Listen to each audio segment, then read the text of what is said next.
अस्सलाम वालेकुम जी। कासिम अली शाह मेरे साथ उमर रियाज साहब मौजूद हैं। इंटेलेक्चुअल बैडमिंटन और उसका जो बड़ा अच्छा सा नाम उमर रियाज साहब ने रखा वो बात से बात है। हम कभी लाहौर बैठ के, कभी इस्लामाबाद बैठ के, कभी किसी लाइब्रेरी में, कभी किसी गार्डन में, कभी किसी कोने में, कभी दफ्तर में बैठ के रिकॉर्डिंग करते हैं। आपको बताते चले ये सारी की सारी बातचीत जो आप वीडियोस में सुन रहे हैं, बड़े ज़माने से मैं उमर रियाज साहब कभी पाक टी हाउस, कभी मैं वो लाहौर के सारे कैफ़ेज़ के नाम नहीं लेता, उन सब कैफ़ेज़ में बैठ के हम गपशप लगाया करते थे और सोचा करते थे कि हमारी बातें अगर लोग सुने तो कितना एंजॉय करें। मैं आपको ये भी बता चलूँ कि मेरी ज़िंदगी में और मेरा ख्याल उमर रियाज साहब की भी ज़िंदगी में हमारे दोस्तों के मुख्तलिफ हवाले हैं। किसी दोस्त की किसी तरह की एक्सपर्टी है, किसी दोस्त की कोई ख़ास एक खूबी है जिसकी वजह से वो दोस्त है, किसी का कोई फ़न है। हमारी इस दोस्ती की वजह किताबें हैं, नया सोचना है, नई बात करना है। अब मैं सर आपकी इजाज़त से ये बात कह देता हूँ कि उमर रियाज साहब मेरी ज़िंदगी में वाहिद मेरे दोस्त हैं अब इस वक्त जिनकी को 45 मिनट की घंटे की कॉल अटेंड करके मुझे मज़ा आता है। नहीं तो ये 2 मिनट की बात और बात ख़त्म और अस्सलाम वालेकुम जी होती है जी, ये सब चलता रहता है। लेकिन ये कहीं ना कहीं हमें, मुझे तो घर से परमिशन है आपकी कॉल लंबी अटेंड करने की। नहीं, मुझे जो है ना वो भी पावर ऑफ अटॉर्नी है। वाह वाह वाह। तो ये हम सारी अपनी बातचीत बा मकसद बातचीत जिसमें से कुछ ना कुछ निकलता है, आपके लिए कुछ ना कुछ होता है, यंगस्टर्स के लिए होता है, सीनियर्स के लिए, बस बड़े बड़े सर ग्रे हेयर्स के साथ लोग मिलते हैं, आपको सुनते हैं, मुझे सुनते हैं, खुशी होती है। उमर रियाज साहब साल ख़त्म होने जा रहा है। हमारी एक वीडियो कुछ दोस्तों ने देखी, बड़ी पसंद की कि जी हमने इस साल क्या खोया क्या पाया। नया साल शुरू हो रहा है और आप में हम दोनों बिलीवर हैं कि हम कहीं सिखाते हैं नया साल कैसे गुजारना है, इस पर हम बातें भी करते हैं। 2022 आपके गोल्स क्या हैं, क्या करते जा रहे हैं? मेरे जो गोल्स हैं वो ही सबक थे जो 21 में सीखे और फिर उसकी रोशनी में कुछ सोचा है। वैसे तो अहद नौ के जो होते हैं, साल नौ के जो अहद होते हैं, न्यू ईयर रेजोल्यूशन, वो कहते हैं जी कि 15-20 दिन ही चलते हैं, ठीक है। और दूसरा ये अमेरिका में मैं एक जगह रिसर्च पढ़ा था कि जो ही नया साल शुरू होता है ना तो स्पोर्ट्स की दुकानों पे रश पड़ जाता है, लोग जॉगर्स खरीदते हैं, लोग वो ट्रेडमिल्स खरीदते हैं, क्योंकि ज़्यादातर जो रेजोल्यूशन होती है वो हेल्थ से रिलेटेड हो। तो हमारी गुफ्तगू भी हेल्थ से रिलेटेड हो। मेरा ये ख्याल है कि पहला सवाल मैं हमेशा करता हूँ कि आखिर क्यों हम बदलते नहीं? इसलिए कि हम नहीं बदलते क्योंकि हमारी आदतें नहीं बदलती। और अगर आप अपने आप को बदलना चाहते हैं तो आपने अपनी आदतें बदलनी। तो आप अपने आप को ये सवाल करें कि आप ये सवाल ना करें कि मैं ये बन जाऊंगा, ये सवाल करें कि मैं अपने डे को स्ट्रक्चर इस तरीके से कर लूँ। और अगर आप अपने डे को स्ट्रक्चर कर सकते हैं, आप अपने मंथ को और अपने साल को भी स्ट्रक्चर करें। मैंने इस साल ये सोचा है कि इनपुट और आउटपुट का ना कोई बैलेंस करूँगा। मुझे ये लग रहा है कि मेरा जो इनपुट है ना वो ज़्यादा है। अब इनपुट क्या है? क्योंकि मैं तो जो चीज़ प्रोड्यूस करता हूँ, आप भी वही चीज़ प्रोड्यूस करते हैं, वो इन वन वे और अदर नॉलेज है। उसके लिए बदकिस्मती से कुछ लोगों में ये महारत है कि वो नॉलेज को कंज्यूम किए बगैर ही नॉलेज प्रोड्यूस कर रहे हैं या कोशिश कर रहे हैं। वो बड़े लकी हैं। अच्छा, लकी है वो? लकी इसलिए कि मतलब वो नॉलेज कंज्यूम नहीं कर रहे, कोई इनपुट नहीं कर रहे, लेकिन आउटपुट दे रहे। जी सर। तो आप और मैं जानते हैं कि हमें नॉलेज को प्रोड्यूस करने के लिए बहुत सारा नॉलेज कंज्यूम कर, ये एनर्जी की तरह है, हमेशा एक फॉर्म से दूसरी फॉर्म में। तो मैंने ये सोचा है कि इनपुट और आउटपुट का बैलेंस ये करूँगा। और इसमें मुझे एक इंकशाफ हुआ है जो मैं आपसे शेयर करता हूँ, पता नहीं आप उससे एग्री करें ना करें। मैंने ये सोचा है कि ये जो गुफ्तगू है ना, मैं इसको बड़ी देर तक आउटपुट समझता रहा हूँ, लेकिन बहुत कम गुफ्तगू ऐसी होती है जो आउटपुट होती है। सो मेरा ये ख्याल है हमारी ये गुफ्तगू एक आउटपुट है। बच्चों के साथ मैं कॉलेज में कभी बात करता हूँ, आप भी अक्सर करते हैं, वो एक आउटपुट है। लेक्चर देना एक आउटपुट है। लेकिन जो बहुत सारी गुफ्तगू हम ऐसे कर रहे हैं ना इधर उधर, सही, वो आउटपुट नहीं है। बिल्कुल ठीक बात है। बदकिस्मती से वो इनपुट भी नहीं है। तो वो फिर क्या है? शोर है। वो शोर है। अच्छा, तो मैंने ये सोचा है कि मैं अपने आउटपुट को मैं उस साइड पे कन्वर्ट करूँगा राइटिंग में। तो मैंने अपने लिए ये रेजोल्यूशन रखी है कि मैं डेली जो है ना वो 1000 वर्ड्स लिखूँगा। ठीक है। तो मैं जितना पढ़ूँगा, इस साल मैंने बहुत ज़्यादा पढ़ा, मेरा ये ख्याल है। मैं अभी वीडियो एक बना रहा हूँ अपनी बुक्स पे, तो पसंद बहुत ही ज़्यादा थी, मुझे समझ नहीं लगी।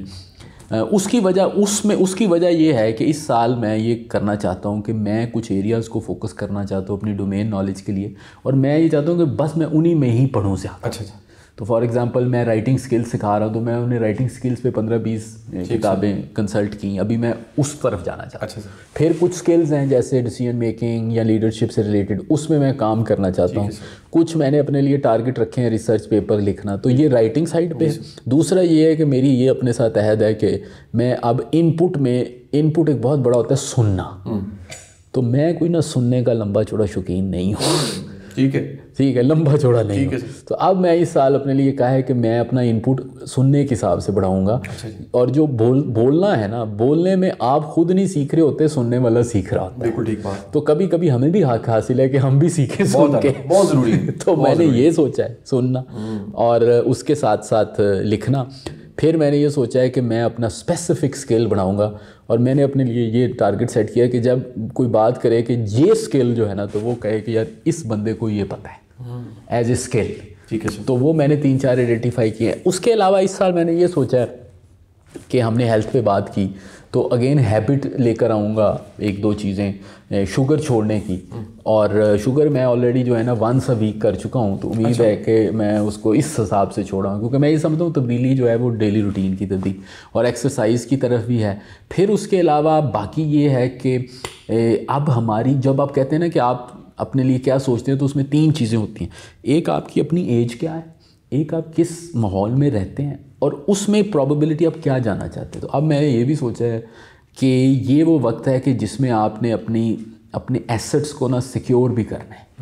तो एसेट्स 2-3 किस्म के हैं। एक एसेट्स हैं जो कि रिलेशनशिप्स हैं, एक एसेट है फाइनेंशियल, एक एसेट है इंटेलेक्चुअल। मुझे ये लगता है कि वो बड़े बिखरे पड़े हैं।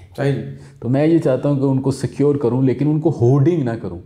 ये नहीं कि होर्डिंग करूँ, लेकिन उनको ज़रा सीधा एक स्ट्रीमलाइन करूँ।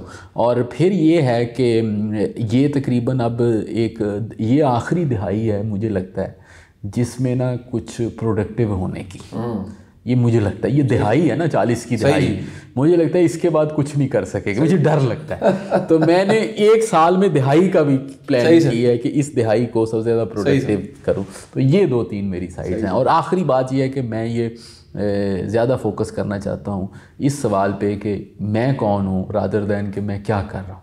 बिल्कुल ठीक है। तो मैं ये देखना चाहता हूँ कि मैं अपने आप को कैसे डिफाइन करूँ, इज़ इट मी, ये मैं वो आदमी हूँ जो ये काम करता है।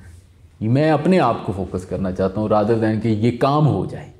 तो ये है, पर पता नहीं सही बुलिया की जाना है। तो आपने क्या सोचा है? आपके तो प्रोजेक्ट जो हैं वो बड़े जो हैं वो मैग्निफिसेंट हो गए हैं अब, और बहुत ही ज़्यादा, यानी कि उनकी स्केल भी बढ़ गया है। असल में उमर रियाज साहब, मैं अगेन कहूँगा कि एक बड़ी ट्रांजिशन की फ़ेज़ मैं पिछले कुछ सालों से गुजार रहा हूँ, और इसका तज़किरा भी मैं आपसे करता रहता हूँ कि ये जो तरजीहात का बदलना है, हालात, वाक़यात, उम्र से, चीज़ों से, सब वजूहात की बिना पे फिर एक सेल्फ एक्चुअलाइजेशन है जिसकी लेयर्स बढ़ती हैं। तो आपको समझ आता है कि यार ये मुझे अब अपनी ज़्यादा समझ आई, या मैं जितना ज़्यादा चीज़ों को ख़राब समझ रहा था उनसे ज़्यादा ख़राब मैं था, या मैं जितना ब्लेम कर रहा था तो गलत ब्लेम कर रहा था, या मैं समझ रहा था कि जी मैं ही ठीक चल रहा हूँ तो मैं तो ठीक नहीं चल रहा था।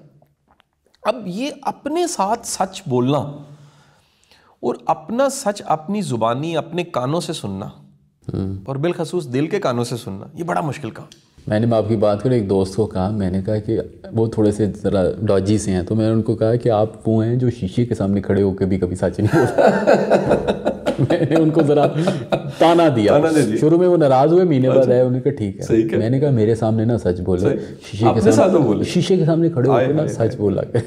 तो ये अपने साथ सच्चा होना और अपने सच अपने कानों से सुनना, अपनी ज़ुबानी सुनना, मैं सर इस तल्ख तजर्बे, कड़वे तजर्बे से गुजरना शुरू हो गया हूँ। मैं इसको बढ़ाना चाहता हूँ। उसकी वजह ये है कि जैसे जैसे ये मेरा तजुर्बा बढ़ रहा है, मुझे महसूस हो रहा है कि मेरी गहराई बढ़ रही है।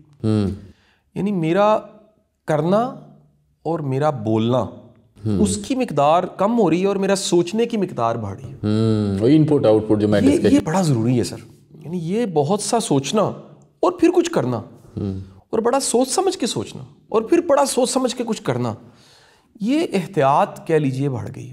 यानी कभी कभी तो हैरत होती है, ज़िंदगी के हर शोबे में एहतियात ही कोई नहीं थी सर। आप मैं हम सब यूनिवर्सिटी के ज़माने में जो कुछ खाते पीते रहे, एहतियात बड़ी ज़रूरी है। पराठे खाते रहे, कैसी कैसी चाय पीते रहे, ट्रैवल करते रहे, क्या क्या रिस्क लेते रहे, कैसे गाड़ी चलाते रहे, उल्टी भी सीधी भी रिवर्स भी। तो अब ये सब कुछ करने के बाद पता लगा है कि हमें बड़ा ही ध्यान से गाड़ी चलानी, और ये जहाँ तक पहुँच गए इसको मेंटेन रखना बड़ा ज़रूरी है। तो मेरे एक कह लीजिए गोल्स में जो कुछ है, जो चीज़ें हैं, उनका सस्टेनेबल मॉडल बिल्ड करना, ये मेरे गोल्स में कंसोलिडेट करना। मैं काम को, अपनी टीम को भी ये कहने लग पड़ा हूँ, उन्हें कभी कभी तो बड़ा अजीब लगता है, लेकिन मैं कहता हूँ यार ये मेरी ज़िंदगी में अमर 1-2 बार हो चुका है, इसलिए मैं फिर दोबारा उस एक्सपीरियंस से गुजरना चाहता हूँ कि ये जो सारा सिस्टम है, अगर मैं इसमें से निकल आऊँ मुकम्मल बाहर, तो ये कैसे चलेगा, तो ये टीम चलाएगी। तो मैंने एम्पावर करना शुरू किया है, और मैं कुछ नया कर सकूँ। मैं अगेन वो जो मेरी पिछली वीडियो में था कि थोड़ा सा शार्प फोकस उन चीज़ों को करूँ जो वाकई करने की ज़रूरत है।